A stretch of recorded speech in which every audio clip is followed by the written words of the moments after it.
Hello po, no. Kahapon ay talagang masayang masaya yung mga guro. Parang walang nagsabi na hindi pa sila nakatanggap. Na? Kasi, ang major bonus ay parang 3 weeks ago na ano na yan na-download na yan, naibigay na. Matagal na. Kasi kasabay sa sahod yan. Sinasabay yan. Kaya kung may budget na kayo ng sahod, nakasahod na kayo, palaging kasabay yan. Oo. Yung major bonus sa May. Ano? Kaya lang, may mga masayang kwento, may mga malungkot na kwento. Merong mga gurong hindi garnish, hindi nga sila garnish daw. Kaya lang, nakuha nila yung kanilang mid-year bonus. Kaya lang, umiiyak din sila kasi tad-tad daw ng chat yung kanilang pinagkautangan at sinisingil sila sa mga personal loan nila, no, sa kapitbahay, sa co-teacher, sa kamag-anak, sa pinsan, sa kapatid. Ganyan eh. Sa ibang tao, kahit sa hindi kaibigan, sa kaaway, nautangan na ng guro. Kaya kahapon, yung iba, halos ayaw withdrawin. Habang nagwi-withdraw, iba, naiiyak. Meron nga yung memes, no?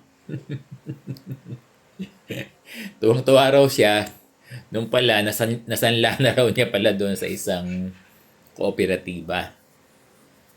So, yung iba naman, naingkas nga kahapon. Oo.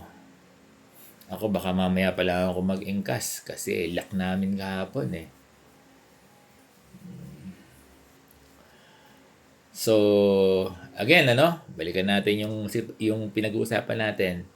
Habang maraming guro, ang tuwang-tuwa, sabi nila, yehey! Di ba? Sigurado, kahapon, may mga tao na sa SM. Di ba? Na guro, malalaman mo pag ang mga guro nasa SM, maingay, hindi. Tsaka sa ano yan, sa pasukan yan o sa brigada eskwela. June 1, no, brigada. Sigurado yung mga guro nakariban. Di ba? Yung mga lalaki may bagong shoes. Yan yun eh. Yung mga boys na teacher, shoes ang gusto niyan eh, no? Balikan natin. Dami kong segue.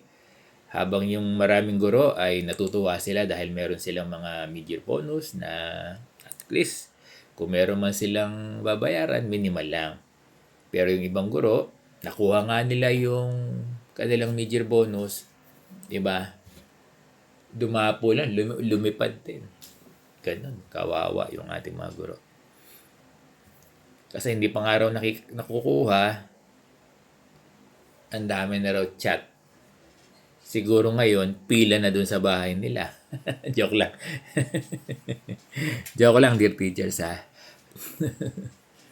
Ayun, maraming naiiyak talaga. Maraming naiiyak. Lungkot na. Kaya dapat yung DepEd, gumawa ng isang bagay na makakapagpasaya sa mga guro. Sa ngayon, ano makakapagpasaya? 7 years to 10 years loan extension. Moratorium. Kasi kailangan ng mga guro ng panggastos.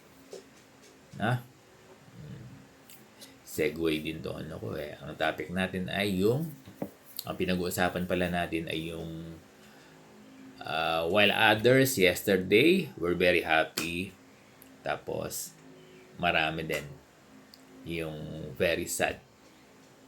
Very sad kasi kahit na mawi-withdraw nila yung pera kahapon, in-expect nila na ipambabayad lang kasi kapag hindi ipambabayad, away dun sa mga inutangan nila. Guguluhin sila, hihiyain sila. Di ba? Papahiyain sila sa social media. Papahiyain sila doon sa mga kapitbahay harapan. Ganun eh. Kaya kawawa yung mga guro, no? Dear Deputy Secretary, yan po yung sitwasyon ng mga guro. BSP, Bangko Sentral, Supreme Court. Ganyan po yung kalagayan ng mga guro. Kahit anong laki. Kasi teacher 1, 30,000 na. Laki nun.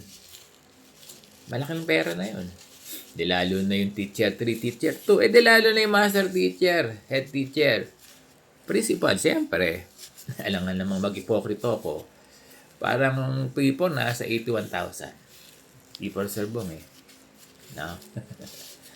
Walang 5,000 to. Yung year end ang may 5,000 na plus. Kasi no tax eh. No tax. Dami kong segue, no? Serbong, pinapahaba mo lang yung vlog mo. Hindi. Nagkukwentuhan lang. Dear teachers, no, sana i-patronize nyo, i-follow nyo ako, manood kayo ng aking YouTube. Kasi, ang hirap sa Facebook. Oo. Ay, halos lahat yata ng mga na-restrict na. Dito lang natin po pwedeng gawin. Hindi ang YouTube okay naman, wag lang music. Yung copyright mahigpit sila. Pero yung mga word, no problem. Tsaka pwede mahaba nag-video na katulad nito. Sana dear teachers, no? Panoorin nyo din ako sa YouTube. Yan na lang konsuelo ko. Hindi, joke lang. Kasi mahal no? Sabihin, kailangan mag-data Naiintindihan ko yung mga guro Kaya sa Facebook, napakaraming nanonood talaga. Pero sa YouTube, konti lang halos na. Kasi nga, kailangan mo mag-data. O kailangan mo ng internet sa bahay. Di ba, dear teachers? Pero okay lang yun. No problem. Kaya lang, hindi nyo mapapakinggan yung aking mga vlog. Kasi, YouTube-based na ako kasi sobrang higpit ng nung Facebook Hanggang ngayon, restricted. Akala ko may 15 ay ililip nila kahapon. Hindi pala. Hindi pa rin. Hindi pa rin nilip ng... Hindi ko lang alam kung ibabalik pa yung yung restriction sa mga content. Bawal akong magsalita ng mga ganyan So, ganun dear teachers. Maraming masaya kahapon at marami din ang naging malungkot kasi dumapo lang. Tinangay ng hangin napunta sa mga pinagkakautangan. Hello po.